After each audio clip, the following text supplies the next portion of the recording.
Hi, I'm Emmy, and welcome to High Voltage. It's certainly great to be back with another exciting, fun-filled show. So fly a kite. Staff at the Leeward, Oahu District Office joined forces to show us how math can be fun. Kite making dates back centuries to ancient China.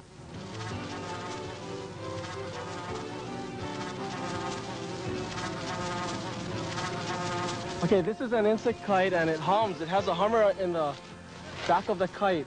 And in the olden days back in China, they used these hummers to scare off the enemies during the war. Makemakika Ho'opili'ia, sponsored by the Leeward District Office, invited students and parents to experience the joy of creating and flying their own kites.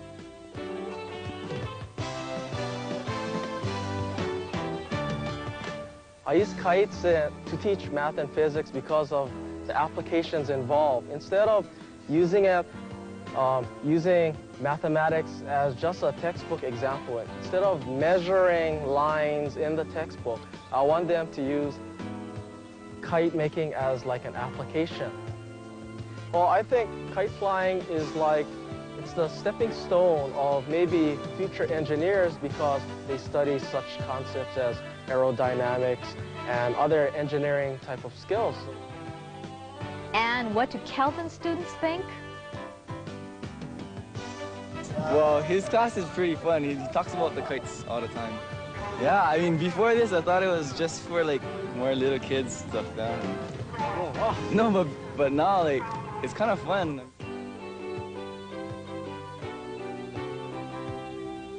This is my math teacher. He got me into this contest.